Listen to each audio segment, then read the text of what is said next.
Hey everybody. Whew. Here we go. Karen Murphy here. So good to be with you. I'm gonna pause the music. Hey, so this is the first session of the Midsummer Parenting Energetics Adventure. Welcome. I'm really happy you've joined me. And as you come on in, feel free to let me know you're here, wave, send some love. I'd love to engage with you at any point. If you have a question or a comment, feel free to type it in, and I'll check back on that a little later. So again, my name is Karen Murphy, and my work is at KarenMurphyCoaching.com. And hi, Diane. Big love to you. I'm super happy to start this series with you today. So the topic is how to get off the crazy train of our triggers and engage the awareness cycle. And this is going to be super useful to us. What the three things we're going to cover here are essentially getting some clarity on the emotional flow pattern that we have running, a pattern that's not serving us. You know, we have healthy patterns that serve us, and then we have patterns that are unhealthy, which essentially means they're not really serving us to the highest benefit for our whole system health. So we're going to take a look at one of those. I'm going to guide you to find a pattern that you want to shift, and we're going to begin to learn a cycle of how to evolve that pattern to allow you to shift into one that works much better for you and your family. This is super useful work. This is totally a combination of emotional intelligence and energetic awareness psychology. And this is the beginning step. So it's a great place to start. And if you know of people who could use this information, please share it. I want to make this as widely available as possible. This is not information that we generally learn about or begin to practice in our bigger culture. And so that's why I'm here. I want to offer this up, and I want it to spread widely to anyone who could use it. So please share. Okay. Now, I want to begin by telling you about one of my own patterns that I shifted, because the whole purpose of this is to not just stay in our minds and get new information, but actually bring it into our experience. And I think it's helpful to hear of someone else's experience to see how that worked out. So I'm going to share an experience of my own where I shifted a pattern that wasn't working for me or my kids. So I'm a single parent. I'm raising two boys, and a handful of years ago, I caught myself in a pattern around road trips.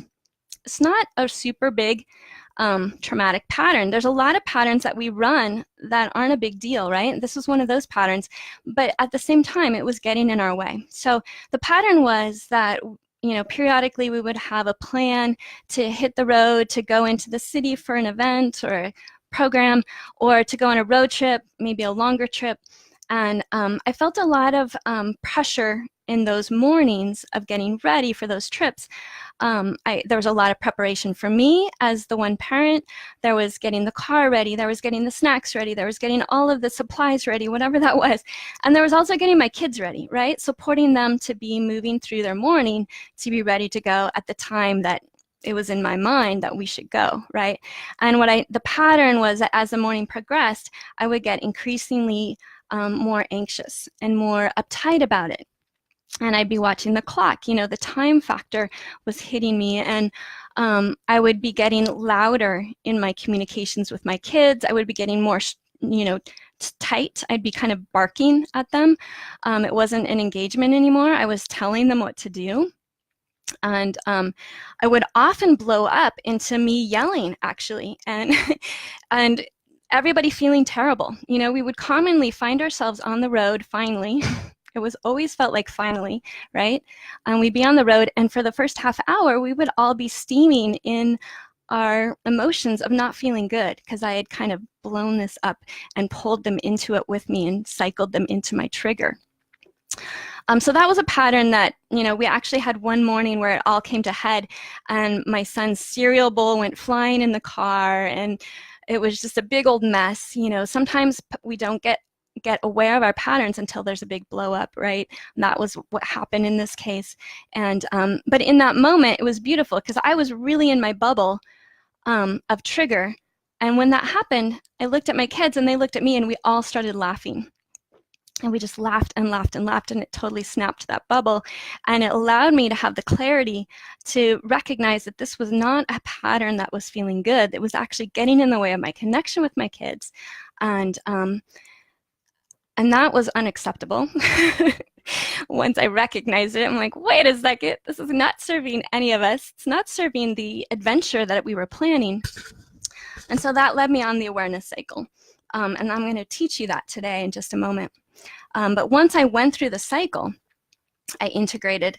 So what I discovered was that there were roots to this energetic charge that was underneath all of that trigger for me that led back to my childhood, to an experience I had as a kid. And it wasn't a big deal experience, but it was an imprint that was still there waiting for my attention because it wanted what it really was doing, vibrating in my field, right?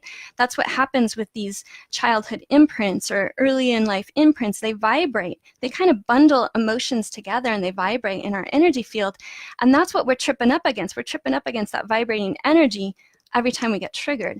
And so that was just, it was in service to me. It was vibrating there, waiting for me to trigger up against it enough times where I woke up and was like, okay, let me go deal with that.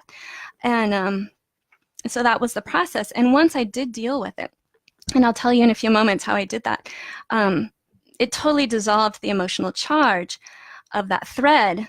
I cleared that thread from my childhood imprint, and now, it's a completely different experience engaging in road trips with my kid. I still have an agenda often. I still want to get out at a certain time. I still have all the preparations. I still have all the support of my kids to be ready or whatever, but I'm much more loose and flexible, and I'm engaging in communication with my kids that embodies more presence. It feels better. I'm inviting them into creating the agenda with me instead of holding it tightly all on my own, which is so much more honoring of me, right, and my energy. So that's the benefit of moving through the emotional awareness cycle. Okay, just a little bit more about me. So there was a time actually several years ago when my children were small. Right now, my oldest is 18 and my youngest is 13. But when they were younger, I was running a lot of unhealthy patterns and didn't even know it. I was really waking up every day striving and felt really driven to hold my family together. Essentially, I was holding my marriage together. My husband was getting invited to do his own integration work of his own childhood trauma. I was holding our household together, our finances, my parenting. I had a lot of aspirations in the world of parenting. I wanted to provide everything to my kids that I didn't think the outer culture was going to offer them. So that was a big load I was holding. And also my kids were really different. They were, when I began parenting, it felt so intuitive and natural. The attachment-based parenting approach really was innately comfortable for me, and it's so intuitive. But when it came to emotional expression and supporting my kids emotionally, it didn't really have answers for me. And my kids were super different. So my youngest son, now I recognize in retrospect that if we had chosen to have him tested and diagnosed, he would have absolutely shown up high on the ADHD spectrum. He's just that kind of energy in his system moving all the time. He was constantly in movement, and he had big emotional expression. He was the kid who was raging and tantruming and yelling and thrashing and hitting and kicking when he had big emotions moving through his system. So that was like a mystery to me. I didn't know how to support that, how to show up and honor his process, but also make sure everybody stayed safe. There was a lot of learning for me to do there. My other son on the other end of the spectrum, his energy style is really different. He goes, when he gets emotionally upset, he's more likely to withdraw into himself and get really quiet and cry silently, and so then I had to, I was constantly on my toes to support both of them. So as I was in these patterns within my family life, another pattern was not tuning into my own guidance. I was really out of alignment with my own self-care. My own inner coherence was really disrupted. And it wasn't even on my radar, I thought it was. I really felt like I was conscious, but there was a lot to this inner alignment connection that I was asleep to.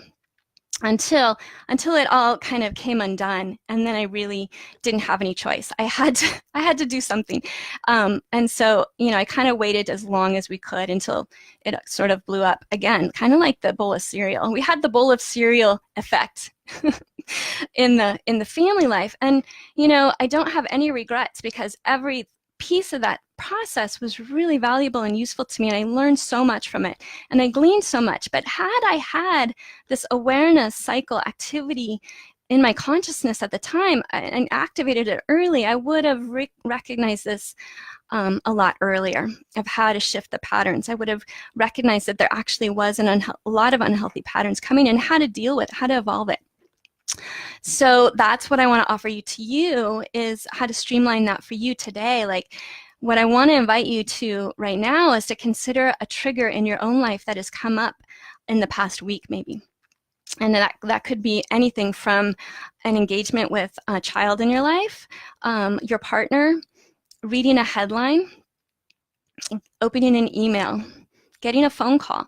There's lots of moments where we're giving the opportunity to integrate the energetic frequencies that are not in alignment with us, and those are the moments we're getting triggered. So our world is full of them, right? You can walk out the door, you can open up the newspaper, you can listen to the news, and there's a lot of opportunity to get triggered. And so I want you to think of one of those right now, and just hold that in your awareness. And let's see, I'm just gonna check my notes. Cool, so that gets us into the zones. So if you've been with me for a while, I speak a lot about the zones. This might not be new.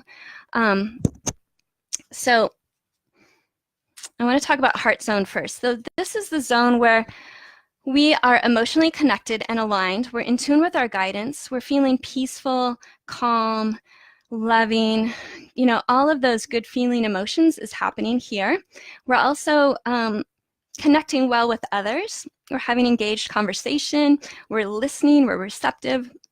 This is really where we are designed to be most of the time in our lives. So I want to invite you to consider how often you spend, what percentage of your day do you spend in heart zone?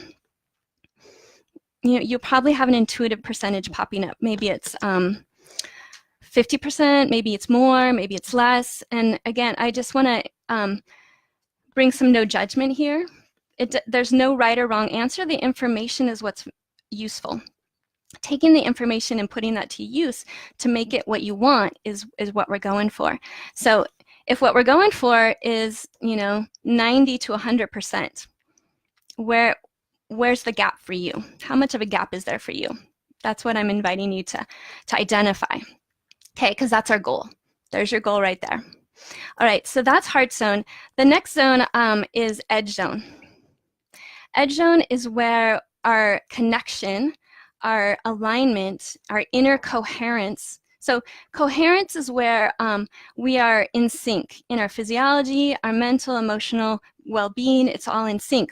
In fact, our brain waves, our heart rhythms, our digestive and metabolic rates are all in sync physiologically, and so are our thoughts and our emotions. So we know when we're in coherence because it feels so good, right? We feel that synchronicity within us, and it works for us. We're able to have those really open-ended, open and engaging and accepting conversations, and those really generally work for us. Now, when we're in edge zone, we are starting to lose that coherence. We're becoming disrupted in our synchronicity, that there's disruption happening, right? It's actually the frequencies of our energetics are getting disrupted. And so we're experiencing disruption in all our mental, emotional, and physical states. And it's showing up in our relationships. It's showing up in our behavior. The example I gave of the road trips, it was showing up in my communication with my kids when I was in that edge zone. It was showing up in my tightness of my body. And it was showing up in my, it's like I had blinders on. It was really hard to see. I was not making eye contact with my kids, right? That's a good sign that you're in edge zone if it's hard to make eye contact. Okay, so the other zone is outer rim zone, and that's really where we are completely incoherent, full disconnection. That was my son when he was tantruming, right? Or also my son when he was hiding under the covers, crying silently to himself. That's outer rim zone. That's full emotional expression, full anger. We are not thinking consciously, and we're not in conscious connection with ourselves. And I don't want to, there's no judgment of that zone. There are times when we need that full expression because it really clears out the pathways of our energetics in a big way. And the only thing is we really need to have some safety around those expressions. And so it's really useful to have somebody hold space for you if you find yourself there, or learn to hold space for your kids if they go there without judgment. I talk a lot about outer rim zone and how to support our kids there in my other parenting work. So, it's easy to hit me up for some more information about that. Just go ahead and ask some questions or look at my other videos. What we're going to focus mostly on today is supporting ourselves in the edge zone. This is really our zone of impact. It's hard to do this. This is our biggest zone of impact. We have a lot of influence for ourselves and for our kids and other people in our life if we can be met and meet in the edge zone. That's where we can really bring in self-regulation and return back to heart zone, right? That's what we're going for, return to heart zone. Okay, so this takes us to the awareness cycle. And I love this cycle. I want to give a shout out to one of my teachers and mentors, Susie Miller, who the awareness cycle is something that I've been working with indirectly for a long time in my work, but she really helped me clarify the language and the cycle itself as a process. You can find her work at susiemiller.com. She's amazing. So going to offer that up. So here's the first step of the awareness cycle. So we start with our triggering event right here. So if you've remembered an event that happened to you recently, you can bring that forward in your mind. And this is really where we step onto that crazy train, right? We're stepping out of the heart zone onto the train of the crazy zone, of the crazy train.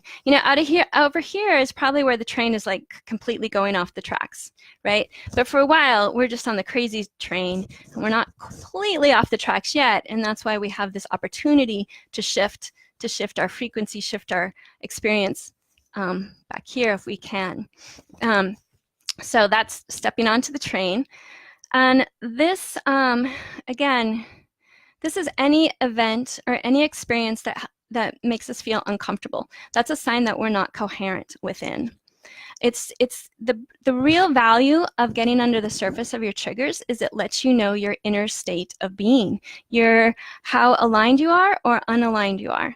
And so if we're getting triggered, there's a misalignment happening. Okay, so what we do in the cycle is we take that and we go over and gain awareness. We activate awareness, which means activating our witnessing self. And that's not easy. That's probably the hardest part of the whole process is to take ourselves over here. This is the longest road. The trickiest part, because there's a lot going on when we're triggered, right? Our emotions, our mentality, our physicality is all pushing us to do something, to react. They react. Okay, or I'm inviting you not to react, but instead go to awareness. Okay, so when we get to this state, this is what we want to do. We want to pause, activate the witness self. For me, it's really helpful to imagine being in the back of my head. Somehow that helps me activate my witness self. I sort of have this thought connection, and there I am, boom, witness self. And then we scan. We scan three things. So here are the three things. We're going to scan the mental state. Where am I aligned or misaligned right here? And that's going to show up in our thoughts. So what are my thoughts right now? And if we go back here, it's easy to contrast, right? So our thoughts in the heart zone, oops, this way, sorry. What are our thoughts in the heart zone? Consider that. When you're at peace, connected, everything is flowing, what are our thoughts like? Maybe likely they're open, they're curious, They're receptive. They're engaged, right? They're loving. Okay, so what would be the contrast when we're in edge zone? What happens to our thoughts when we get misaligned, out of coherence? More critical, more judgmental, more constricted thinking, right? More limited. The limiting beliefs come up, right? Okay, so that's what's going on in the mental. Great, so you glean that data. No judgment, no judgment. You just gather the data, okay? And then we go and we scan number 2, which is our emotional state. How do I feel? What are my emotions? What's coming up? Now again, in heart zone, let's contrast. It's helpful to have a contrast. Heart zone, we're feeling peaceful, we're feeling calm, we're feeling loving, connected, compassionate. Edge zone, discouraged, angry, sad, frustrated, scared, fearful, hopeless, hopeful, hopeless. It can happen in an instant sometimes, right? So that again, more data, no judgment. Okay, I see that, I get that. Okay, the third thing we're gonna scan is the physical body. What feedback is coming to me from my physical body, letting me know my inner state of alignment? Okay, so heart zone, what do you notice in your physical body when you're in heart zone? Open, expansive, spacious, flowing, ease. Even as I say those words, we all have experiences with all of these frequencies, so you probably are even feeling some of that. It feels good, right? That's how we know we're in heart zone. It feels so good. Edge zone. How do you feel when you're in that triggered place in your physical body? Think about the trigger that you've identified right here. How did you feel? Even when you think back to it, how do you feel now? Remembering that. Likely it's constricted, tight, tense, right? We're all familiar with the fact that when we have tension in our stress level, we're experiencing stress, we absorb it into our physical body. It's expressed in our body. It's held in our body. So some of us, and we, depending on a lot of factors, we each have individual ways of holding stress and tension in the body. Some of us feel it in the upper back or lower back. A lot of times if we're not feeling supported in our life, it'll get absorbed into the lower back. Sometimes our shoulders, like we're shouldering the world. Or maybe it's around a tightness in the throat or the upper chest, and our ability to express truth gets constricted. Maybe it's headaches, anything. Again, no judgment. All of that is really useful data. And so once we've gleaned the data, so we've paused to scan, and we glean the data, then that's where we have the power to self-regulate. We step into our power and we activate self-regulation, essentially self-care. And sometimes that self-regulation can look like something really simple, like going outside, getting our bare hands and feet on the grass, leaning up against a tree, taking some nice deep breaths with our hand on the heart. That can be really self-regulating. That can be enough sometimes to bring us back into coherence, or at least take the edge off that edge zone so we can go get more self-support. We can also get some clarity. Once we've done a little self-regulation, we can get some clarity on where is the energetic thread of this trigger coming from. That's what I did when I had that trigger of the road trips.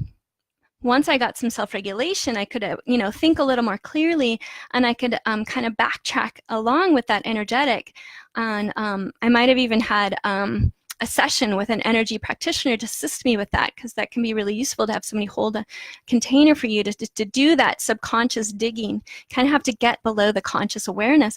But that's when I noticed that this thread of energetic charge was held in my childhood, and that pattern had been imprinted, and then I was able to go and integrate that. There was a process, an energy process that I went to integrate. There's a lot of energy processes actually for integration, because that's the next step. This is where that's where we go. And what we want to do is integrate the energetic charge that was at the root of the trigger to begin with. And for me, it was the childhood imprint from experiences on road trips with my folks. And another word for integrate is to heal. So once we've done that work, once we've integrated and healed, it could be simple, it could be more in depth. It depends on the issue, depends on the level of childhood stuff you have coming up. But once we do that process, we come back to this trigger with a lot more conscious awareness. Okay, so you can, a lot of energy work, what we do is we test back on that event. So, and we scan again, we test the mental, emotional, and physical energetics, and we say, okay, how do you feel about that now? And if you've done the work well, there will be no more emotional charge. It'll be dissolved. And that energy is now accessible to your system. You integrate it really literally into your system, and you unlock your creative flows of energy. You have more energy accessible to you because, like I said, those vibrations were being held in your system for a long time. When we dissolve that charge, that allows the flow of energy back into our system. We have more energy, more presence, and more open-hearted engagement. So now we can engage that issue, that triggering event, from the heart zone, which makes all the difference, right? So I was able to engage with my kids around road trips from heart zone instead of edge zone. Huge difference in my relationship with them, in our level of connection, in our enjoyment of what we were doing together. So, you can do that with any triggering event in your life. So another example would be examples we get every day. An event in the world. Maybe, I drove by a clear cut the other day. Now, a lot of us feel an emotional trigger reaction to when we see clear cuts. That's just one example, right? Could be any issue. But I want to take it outside of the realm of relationships for a moment, because this can be useful for anything. So, it's useful to go through this process related to that as well. And because really, if I am feeling an emotional charge around something, then there's a piece of it that's rooted within me that's being met in this event of seeing the clear cut. Yeah, I don't want to have clear cuts in the world. I don't think that's a healthy way to engage the ecosystem, to be in relationship with the ecosystem. But if I'm feeling a lot of emotion around that, then that's a sign to me that actually, while that may be true, that reality is not in alignment with me, that there's also a piece of myself, an energetic charge within myself, in need of coming up for integration. And this is an opportunity to do that. And on the other side of this cycle of integrating that, I will be able to go engage that issue of clear cutting with much more conscious mind, conscious heart engagement, instead of reactive, triggered engagement. This is what our world needs, right? And this is what our world is calling us to. That's why I call it an evolution.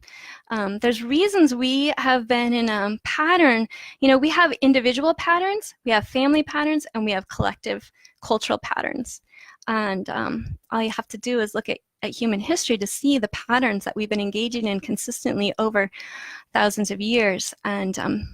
And a lot of us recognize that, and it's not in alignment, right? It's not what we want. It's not the world we want. So this can actually be useful for beginning to shift that pattern as well. I'm going to get into some of that next time. Right now, though, I want to share some of the reasons that we bypass, either consciously or subconsciously, engaging in the awareness cycle. So the first reason that many of us bypass this, and we don't pause to engage the cycle, well, for one, we might not have known about it, right? But for another is we're too busy. I mean, we generally know when a pattern is not serving us, right? We can see the results not working for us, but there's reasons why we don't go back and just figure it out, right? Partly it's because there's this perception that life is too busy, life is too full, there's too much going on. Pausing to scan and self-regulate and integrate, that seems like a lot of time and energy, and I just kind of need to keep moving in my day. There's a lot to do, and that's a perception that keeps us cycling in those patterns. So my response to that is that pausing and engaging in this cycle will be so much more beneficial to you in shifting the results that are not working than anything that's on your agenda. I mean, it's an investment of your time and energy. It's an investment in you that will highly impact everything on your agenda that is so important. And will highly impact some of the most important things on your agenda, which is your relationship with your kids, your relationship with your partner, your relationship with your career, your passion or purpose in the world, right? So this was all in service, the most integrated, engaging all of that with your wholeness as much as possible. So it's really, the return on investment has the potential to be huge. Okay, so that's an invitation. The second reason that we can find ourselves bypassing this cycle is because we're scared, fear. You know, it might mean that I have to, you know, I'm not sure what's underneath all this stuff, this pattern, this trigger. Maybe it's related to my childhood trauma, and the last thing I want to do is go back and dig around in there. Like, I survived it, I overcame it. I want to focus on the here and now, and I totally get that. But I want to share a quote from Joseph Campbell. He said, "The cave you fear to enter contains the treasure you seek. The cave you fear to enter holds the treasure you seek." So within that cave of early childhood baggage or early imprinting, maybe even some trauma, there's a treasure chest of gold and gemstones waiting for you to unlock. And the beautiful thing about clearing that energetic baggage energetically is that it can be very gentle and very smooth in comparison to what you might think. And it's very empowering and liberating. And on the other side of that, you're going to feel so much better. You're going to have such much better results. And again, you're going to be carrying that treasure back with you. You're going to be unlocking those flows of energy and creativity and connection. All right, so the third reason that we bypass the awareness cycle often is because of a perception. There's a really big perception in the world, perception that my triggering event was something out there and it's making me feel this in here. There's an external cause to how I'm feeling, an external cause to my trigger. So of course I can't fix my trigger until that gets fixed out there. Then I'm going to feel better, right? And this is an illusion of our culture. So I want to propose the idea, and you can sit with it and see how this feels, that we wouldn't be feeling these emotional charges, these mental charges in response to something out there if there wasn't a matching frequency within my system. Yes, there is a lower density frequency in clear cutting, the issue of clear cutting and its effect on the planet. That's a low vibration experience on the planet. But I wouldn't have a big emotional charge around it. I wouldn't feel so much heartache and anger about it unless I had a matching frequency within my own system. And that matching frequency within my own system is my place to do my work. That's how I'm invited to engage that issue first. Deal with this matching frequency, because otherwise I'm going to be engaging that issue however I might, right? Maybe I'm going to go take it onto Facebook. I'm going to go rant about it. Or maybe I'm going to go write some angry letters. Maybe I'm going to go, I don't know what.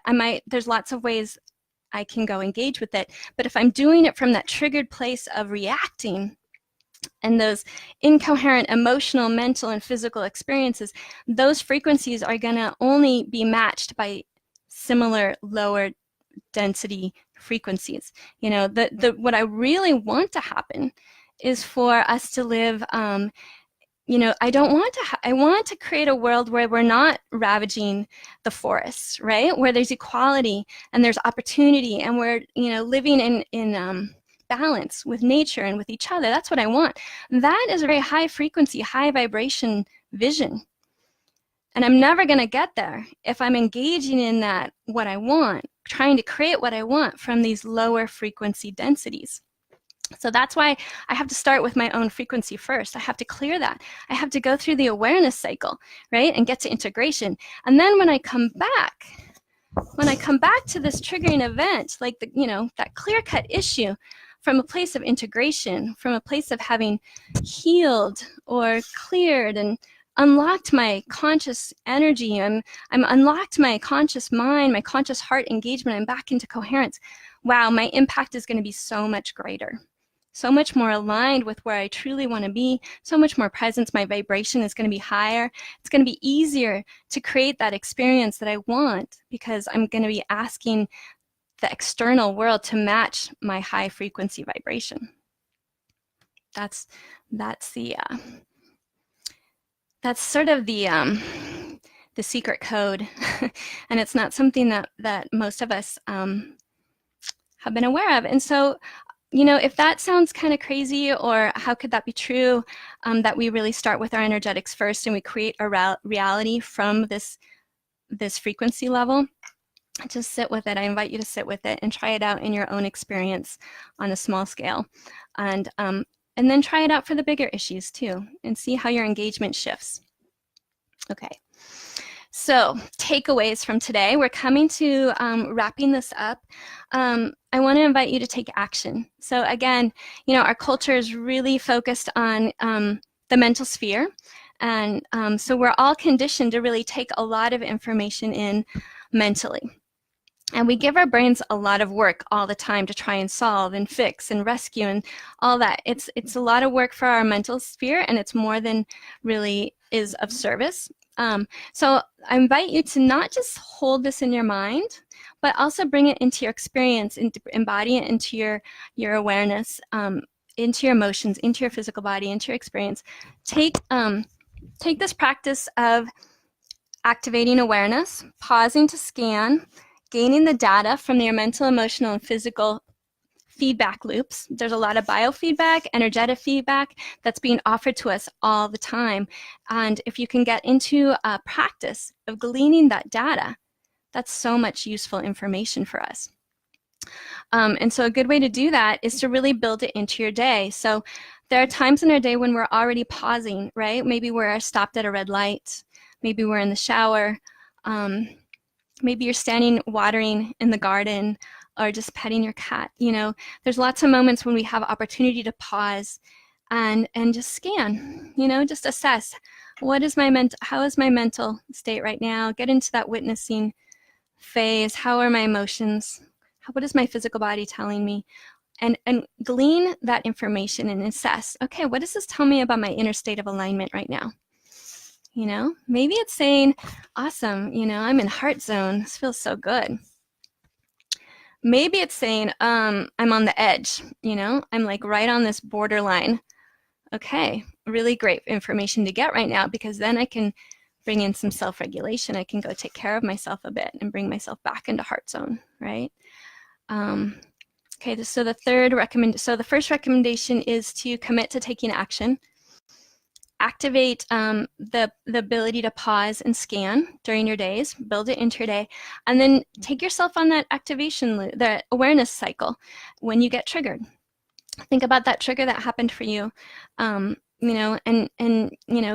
also spend some time thinking about what that pattern might be. If this is a trigger that consistently comes up for you, what's the information there in that pattern, and that'll give you clues as how to evolve it. And then I'm going to be offering a lot more information about the evolution piece and the integration piece in next sessions. The third take action recommendation is to invite your family to support you. So we live in connection with each other. Our energy fields are constantly overlapping with each other. Everything we emit mentally, emotionally, and physically, the energetics that we vibrate with is emitted into our field, our heart field, which extends from our body 8 to 10 feet, and the people around us absorb that. So when it's of a edge zone density, they're getting all of that from us. And when it's in a heart zone density, or lightness, actually, they're getting all of that. So that's incentive to really work this cycle for yourself so that you can remain of the lighter frequencies, because that's going to be, super supportive for the people in your life. So you want to invite them to support you. You can say, hey, I'm really trying to get below the surface of this trigger and shift this pattern. Can you help me? An example of that, I heard this sweet story about this couple that was doing exactly this. They were trying to shift a pattern. I think the mom was working on a pattern that was coming up with her parenting with one of their kids, and so they set up a system of support. So every time she was feeling triggered, they set up a symbol where she would just put her hand on her head. Sometimes it's good to choose something that's not verbal, because verbal gets us in the thinking mind, which can loop us, right? And so she would do this instead. It was just a very simple movement. And then her partner, when he saw that, it was his signal to respond in kind, and his response was to put his hand on his heart. This was the support system that they had, like the sort of little technology that they set up for themselves. And he would put his hand on his heart.